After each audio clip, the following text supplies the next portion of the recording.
What's going on, everybody? Mortem here, this time bringing you the announcement highlights from last night's The Game Awards, which encompassed an almost 4-hour show. So naturally, we're going to trim some of that down and focus on the important bits, at least for the channel, as whether or not you like the show doesn't really change the fact that it is definitely the biggest announcement showcase of the year at this point. Though I will say, as for the quality of it, for the most part, I'd say it was decent. They clearly responded to some feedback they've gotten in recent years. They took some time to actually talk about all the layoffs in the industry, and even managed to make fun of themselves a little bit. So while it is definitely still more of an ad showcase than it is an awards show, with the awards taking up precious little time of that 4 hours, I will say that it is better than a lot of what they've done in the past. That said, ultimately, Game of the Year actually went to Astrobot, which I have to say was a little bit surprising, but I know a lot of people love that game, so more power to them. Truth be told, I kind of figured Balatro would take it myself, but that's not what we're here for. Let's get into some of these highlights. As always, worth a mention that I'm not covering every single game that was mentioned. There's a lot of stuff for like mobile games, etc. that are of no interest to me at all, as a simple, easy example.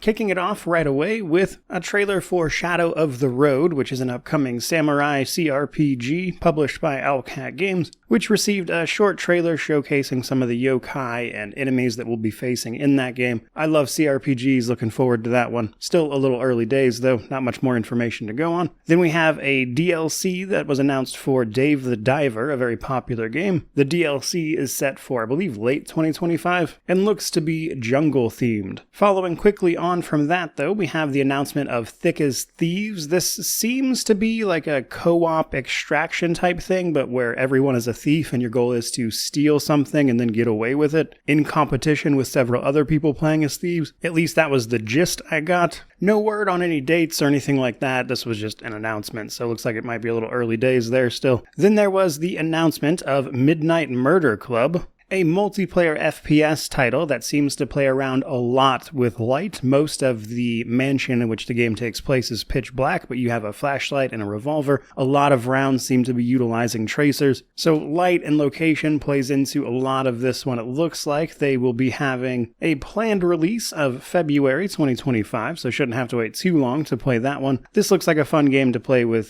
family and friends, which is why I mentioned it. Looks like the kind of thing me and my brothers would get a kick out of specifically. But following on from that, a very exciting and unexpected announcement for this channel was Solasta 2. So, Solasta was a fantastic CRPG that focused very heavily on 5th edition rules as written, but translated to a video game. And in terms of raw, Solasta did a very, very good job. So I was excited to see that Solasta 2 here was announced, and it looks like they put a lot of effort into cleaning up the graphics specifically, but they're still using the 5th edition SRDs. But I think if they cleaned up a lot of what was kind of awkward about Solasta, then Solasta 2 has the potential to be a really great game. I'm actually really looking forward to covering that one. I enjoyed the DLC they put out for the first game especially, and it looks like that is going to be hitting early access in 2025, so definitely expect that from me next year. But then probably the biggest announcement of the entire night, I would say, which is The Witcher 4. We got a trailer for this, no dates or anything like that, but basically we see Ciri in her role as a Witcher that she has stepped into. It looks like she's the protagonist of this one, but that's not really a surprise at all. If you played The Witcher 3 and actually finished it, that's like one of the biggest endings you can get is Ciri taking up the Witcher's path. So I'm cool with it. The trailer looked awesome. But I will say, I do have at least one question that could certainly be explained away at some point. But we actually see Ciri with the trademark Witcher cat eyes here, which is not what she was in the third game at all. She was able to keep up because she trained with Witchers, yes, but most of that was because of her elder blood and not because she took the mutations that would have given her those cat eyes. So while it's not impossible for them to write for that, it is something I hope they don't hand wave away and they actually take the time to explain. But otherwise, I'm completely on board. It looks cool. Following on from that, though, we had a, I would say, very odd announcement with Elden Ring and Nightrein, which is described as a standalone adventure in the Elden Ring universe in some sort of survival action thing with like 3-player co-op. And I gotta be honest with you, if this didn't have FromSoft's name attached to it, I would say it looks like a cash grab. I'm going to give them the benefit of the doubt here because Elden Ring was great. From Software has put out games that even though they didn't interest me initially, wound up being really cool, like Armored Core. So I'll be honest, at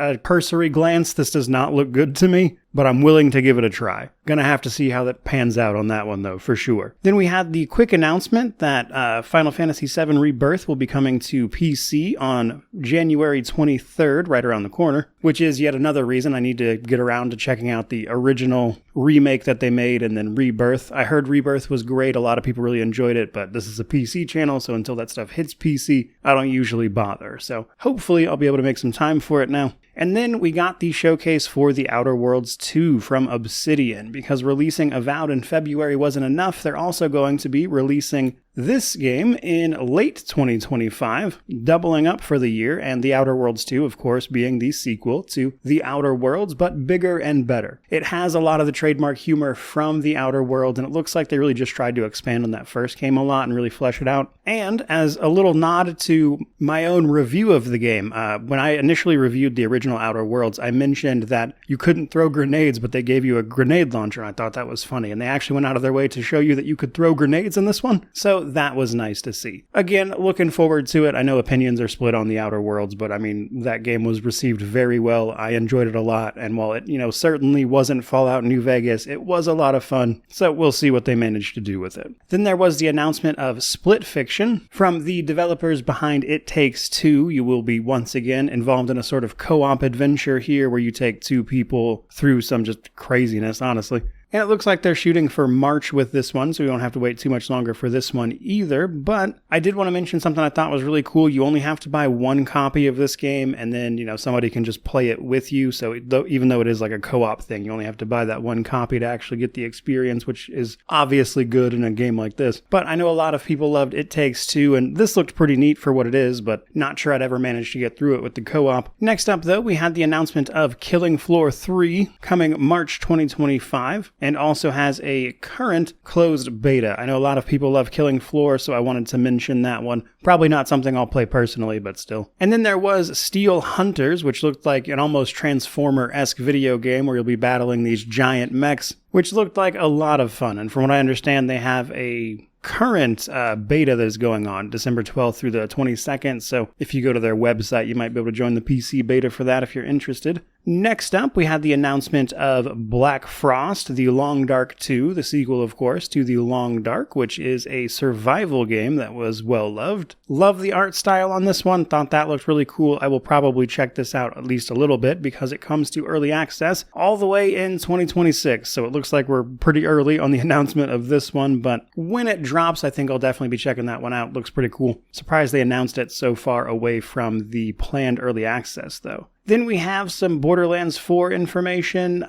mostly just that it was there. I don't know, something about Borderlands 4 just does not look good to me. So they initially announced this a ways back, like right after that movie flopped, and they clearly kind of coincided the announcement with that movie, and it did not go over well because the movie didn't go over well. And I didn't really get the impression the mood has changed here much. I'm sure it'll be fine, but we will certainly see what happens. Following on from that, we have Splitgate, a multiplayer FPS title that kind of looks like it took inspiration from Portal, as you essentially have the Portal mechanic, but now you get to co-op shooter your way through that, which honestly seems like a pretty fun time. I think Portal but co-op shooter is not the worst idea I've ever heard, so fair play. And then RGG, the Yakuza dev, announced two different games actually, Virtua Fighter and then Project Century. Of these two, Project Century was especially interesting to me because I initially thought this was like a Yakuza game, but like set way in the past, at least comparatively, mind you. But it turns out this is their own like separate title called, again, Project Century. This looks really cool to me at a glance, so I'm excited to see what they announced more of there. Didn't see any dates or anything associated with that one. And then kind of very unexpectedly, I would say, following on from that, we had the announcement of Turok Origins. And this was really cool to me because I used to play Turok in general at a friend's house when I'd go over to like visit when I was quite young. I haven't heard from Turok in quite some time. So the announcement of a game in that series is of interest to me. I mean, no idea if it'll actually be good because in general, I don't really play that kind of game much anymore, but it was kind of funny watching the trailer because when they showed like the ancient pyramid and the dense jungle as well as like the hatchet and the suits and everything and then the dinosaurs, I was like, this looks a lot like Turok. And yeah, sure enough, they were bringing it back. No dates or anything associated with that one. It's available to wishlist and it'll be coming sometime in the future. Happy to see it though. I'll probably wind up taking a look at that, at least in passing. Moving right along though, we then got a trailer for the First Berserker, a game that's been announced for a while but is supposed to be releasing in March of next year, so about time for them to start ramping up the marketing, as you might imagine. This trailer was especially brutal though, and this game looks like it's shaping up to be a pretty brutal action adventure, so I play a lot of these types of games, looks fun to me, but we'll see if it manages to actually set itself apart from the crowd on that particular front. Either way, shouldn't have to wait long for it. Then we had a very cool announcement for Onimusha Way of the Sword. I haven't really seen a game in this series since I was very young, and I would watch my older brothers play one of them at one point, so that looks like a fun jumping on point for me at least, though this Way of the Sword entry is not set until 2026. We got a ways off for that one. Maybe I'll have the time to catch up on some of the others before then, but cool to see it. Dying Light, The Beast got some more information. It's apparently coming summer 2025, and if you'll remember, this one puts us back in the role of Kyle Crane, and to be honest with you, looks a little more like what I wanted from Dying Light 2 than Dying Light 2. The melee combat looks brutal again. They made a big show of how Night would be much more dangerous. It carries on with the story much more directly. So again, this just looks more like in line with what I wanted from Dying Light 2, which wound up being a bit disappointing. So nice to see for sure. And then a game that did not look initially very interesting to me, but wound up being at least on my radar for sure, and this was Game of Thrones Kingsroad. Looks to be a pretty brutal action game set in, of course, the Game of Thrones universe. Supposed to be coming sometime in 2025. The trailer got me interested, but we'll see if it actually manages to materialize as anything of note. As I've noticed with Game of Thrones stuff, it tends to be pretty hit or miss. Nearing the end, however, we then had I would say, follow-up to the announcement of Mafia The Old Country, of course, the next entry in the Mafia franchise. This one set in 1900 Sicily, around the origins of the Mafia, of course. This looks honestly really cool to me. I haven't really ever covered it on the channel, but I did enjoy Mafia 3 quite a bit. Never really played the first two, but I'm definitely on board for it. It's apparently releasing in summer of 2025, so that's probably another game I will review next year as well. Third from the bottom, however, we then have some more information on Crimson Desert, which continues to look incredible every time they show it. Looks like they're aiming for late 2025 on this one. I was already very interested in this beforehand. This is just yet another bit of that game that looks fantastic. The level of detail, the animations, the whole nine. Excited to actually get my hands on that one. I would say one of my more anticipated titles for next year, to be sure. Second to last, we then have the announcement of an Okami sequel. I would say Okami was never really my thing. I know a lot of people were pretty into it, but it kind of just went by me, to be honest.